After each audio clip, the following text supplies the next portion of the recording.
In the summer of 2016, in the midst of the presidential campaign, there was just an explosion of scandalous news about Roger Ailes' sex life.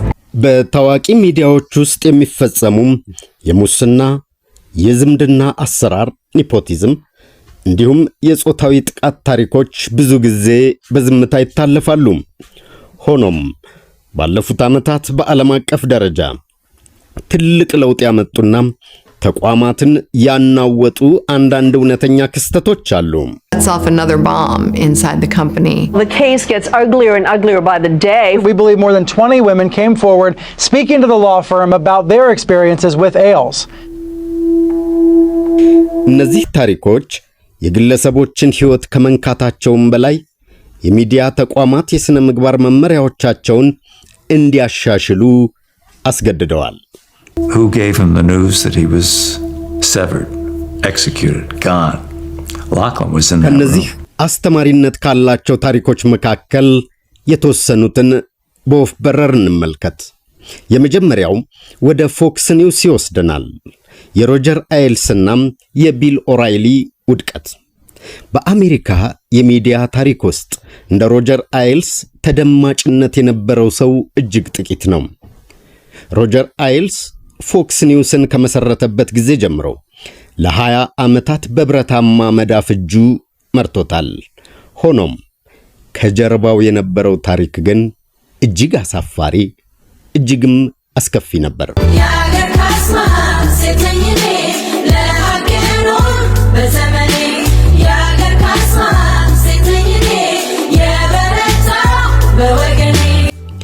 የጥቃቱ ስልትና የተደራጀው ንቅዘት። ሮጀር አይልስ በቢሮው ውስጥ ድምፅ እንዳይወጣ የተደረገባቸው ማለትም ሳውንድ ፕሩፍ በሮች ነበሩት። በእነዚህ በሮች ውስጥ ለሴት ጋዜጠኞች እድገት ማግኘት ከፈለግሽ እኔን ማስደሰት አለብሽ የሚል ቀጥተኛ የጾታ ጥቃት ጥያቄ ያቀርብ ነበር። ይህንን ጥያቄ ያልተቀበሉ ጋዜጠኞች ስራቸውን ያጣሉ፣ ካሜራ ፊት እንዳይቀርቡም ይደረጋሉ፣ ወይም ቀደም ተብሎ ስማቸው እንዲጠፋ ይደረጋል። የተደራጀ ዝምታ፣ ኮራፕሽን ኦፍ ሳይለንስ።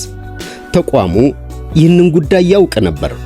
ነገር ግን ሮጀር አይልስ ለድርጅቱ በሚሊዮን የሚቆጠር ትርፍ ስለሚያመጣ የፎክስ ኒውስ የሕግ ክፍልና የሰው ኃይል አስተዳደር HR ለተጠቂዎቹ ለተጎጂዎቹ ከመቆም ይልቅ ጥቃቱን ለሚፈጽመው ሰው ጥበቃና ከለላ ያደርጉ ነበር። ተጠቂዎች ገፋ ያለ ቅሬታ ሲያቀርቡም ምስጢር ለመጠበቅ በሚል ነን ዲስክሎዠር አግሪመንትስ በመግባት ገንዘብ ተከፍሏቸው ከሥራ እንዲሰናበቱ ይደረጋል። ውድቀቱ እንደ አውሮፓውያን አቆጣጠር በ2016 ግሬችን ካርልሰን የተባለችው ታዋቂ ጋዜጠኛም ክስ በመመስረቷም የጥቃቱ ግድግዳ መንኮታኮት መናድ ጀመረ። በመቀጠልም ሜጊን ኬሊን ጨምሮም ከ20 በላይ ሴቶች ምስክርነታቸውን ሰጡ። ይህም ሮጀር አይልስ በውርደት በቅሌት ከሥራው እንዲለቅ አደረገው። ከጥቂት ወራት በኋላ ደግሞ ሌላኛው የፎክስ ኒውስ ታላቁ አቅራቢ ቢል ኦራይሊ በተመሳሳይ የጾታ ጥቃት ክስ ከሥራው ተባሯል። አሁን ደግሞ ወደ ለንደን እናምራ። ቢቢሲ፣ የቢቢሲው ጂም ሳቪል ድርብ ሕይወት። ይህ ታሪክ የሚዲያ ተቋማት ለአንድ ታዋቂ ሰው የሚሰጡት ከልክ ያለፈ ከለላ እንዴት ለከፋ ጥፋት እንደሚዳርግ ትልቅ ማሳያ ነው። ጂሚ ሳቪል በብሪታንያ እጅግ የሚወደድ በበጎ አድራጎት ሥራው የሚታወቅ እንደዚሁም በንግሥቲቱ ጭምር የተሸለመ ሰው ነበር። የተደራጀው ጥቃትና ስልጣንን ያላግባብ መጠቀም።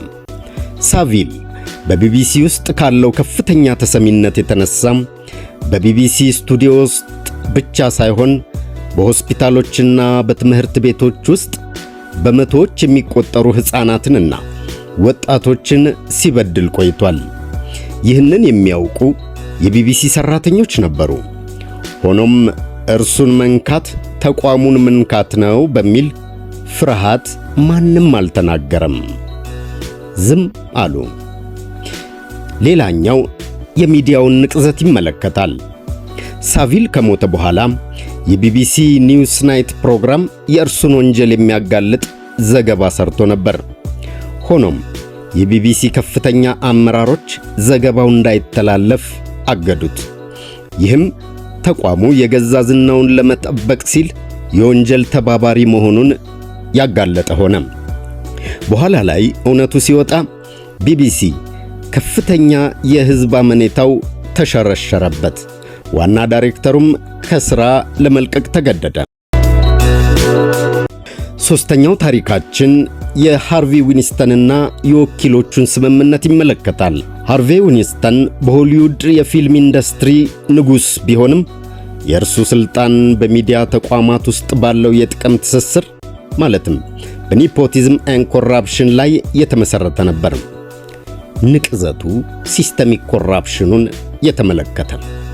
ዊንስተን ወንጀሉን ለመሸፈን የግል የስለላ ድርጅቶችን እንደ ብላክ ኪዩብ ያሉትን ቀጥሮ ነበር። እነዚያ ሰላዮች ጋዜጠኞችን በመከታተል የተጠቂዎችን ታሪክ በማጥፋትና ሰዎችን በማስፈራራት ሥራ ላይ ይሰማሩ ነበር። በተጨማሪም ከትልልቅ ጋዜጦች አዘጋጆች ጋር የጥቅም ግንኙነት በመመስረት ስለ እርሱ የሚወጡ መጥፎ ወሬዎችን ቀድሞ ያስቆም ነበር። ኋላ ላይ ግን በ2017 የኒውዮርክ ታይምስ ጋዜጠኞች ሜጊን ቱሂና ጆዲ ካንተር ይህንን ስር የሰደደ የጥቃት ሰንሰለት በጣጥሰው አጋለጡት። ይህ ዘገባ ዊንስተን ለ30 ዓመታት የገነባውን የጥፋት ግዛት በአንድ ጀንበር አፈራረሰው። ዛሬ ዊንስተን በእስር ላይ ይገኛል። ይህ ታሪክ በዓለም ዙሪያ ያሉ ሴቶች በሥራ ቦታ የሚደርስባቸውን ጥቃት በግልጽ እንዲናገሩ ድፍረት ሰጥቷል። አራተኛውና የመጨረሻው ታሪካችን የሲቢኤስ ኒውስን የተመለከተ ነው። በስልጣን ሽፋን የሚፈጸም ጥቃትን የተመለከተ። የሲቢኤስ ዋና ሥራ አስፈጻሚ የነበረው ሌስ ሙንቭስ በቴሌቪዥን ኢንዱስትሪ ውስጥ አይነኬ ተብሎ የሚታሰብ ሰው ነበር። ጥቃቱና አፈናው ሌስ ሙንቭስ ጾታዊ ጥያቄውን ያልተቀበሉ ሴቶችን ሥራ እንዲያጡ በማድረግ ይታወቃል። በደርዘን የሚቆጠሩ ሴቶች እርሱ ጥቃት ከፈጸመባቸው በኋላ በኢንዱስትሪው ውስጥ ሥራ እንዳያገኙ ጥቁር መዝገብ ብላክ ሊስት ውስጥ እንደከተታቸው መስክረዋል። ይህም የተደራጀ የሙስናና የኒፖቲዝም መገለጫ ነው። የተቋሙን ተጠያቂነት በተመለከተ ሲቢኤስ ጉዳዩን ለማጣራት ገለልተኛ ጠበቆችን ቀጥሮ ነበር። ምርመራው እንዳሳየው ታዲያም ሌስ ሙንቭስ ማስረጃዎችን ለማጥፋትና ምስክሮችን ለማባበል ሙከራ አድርጓል። ድርጅቱ በመጨረሻም $120 ሚሊዮን ሊከፍለው የነበረውን ስምምነት ሰርዞ ያለምንም ካሳ አባረረው። ለማጠቃለል ያህል ከነዚህ ታሪኮች ልንወስደው የሚገባ ቁም ነገር አለ። እነዚህ ሁሉ ታሪኮች አንድ የሚያመሳስላቸው ነጥብ አለ። የተደራጀ ዝምታ፣ ኮራፕሽን ኦፍ ሳይለንስ፣ ፍርሃት። ይህ ደግሞ እንደገና ኒፖቲዝምንም ወልዷል። በችሎታ ሳይሆን እንዲህ ያለ ሙስና የሚሰሩ አመራሮች በታማኝነትና በቅርርብ ሰዎችን በስልጣናቸው ዙሪያ በማስቀመጥ ወንጀል ሲፈጸም የሚከላከል ጋሻ እንደሚፈጥሩ ተስተውሏል። ሙስና ኮራፕሽንን በተመለከተም ተቋማዊ አሰራሮች ማለትም በአንድ ተቋም ውስጥ እንደ HR እና የሕግ ክፍሎች የመሳሰሉት ተበዳዮችን ከለላ ከመስጠትና ከመጠበቅ ይልቅ የተቋሙን ዝናና የከፍተኛ አመራሮችን ክብር ለመጠበቅ ሲሉ እውነትን መሸፋፈናቸው በእነዚህ ታሪኮች ውስጥ ተስተውሏል። ጾታዊ ጥቃት ሴክሹዋል ቫዮለንስን በተመለከተም ስልጣንን ያለ አግባብ ለግል ፍላጎት ማርኪያነት መጠቀምን ተመልክተናል። ይህም በጋዜጠኝነት ስነ ምግባር ላይ ከፍተኛ ጠባሳ ጥሏል። ዛሬ ብዙ የሚዲያ ተቋማት እነዚህን ክስተቶች እንደ ትምህርት በመውሰድ ዊስትል ብሎወር ፖሊሲ ማለትም ሚስጥር አጋላጮችን የመጠበቅና ከለላ የመስጠት መመሪያ እንደዚሁም ጥብቅ የሥነ ምግባር ደንቦችንና መመሪያዎችን እንዲያወጡ ምክንያት ሆኗል። አድማጮች፣ ማርች ወር እንደሚታወቀው የሴቶች ወር ነው ተብሎ ይታወቃል። ለሴቶች 12ቱም ወራት የእነርሱ እንዲሆን ምኞቴ ነው፣ የእነርሱም ነው። በተለየ ግን ማርች የሴቶች ወር ተብሎ ይታወቃልና ይህንን ታሪክ አቋድሻችኋለሁ። አመሰግናለሁ።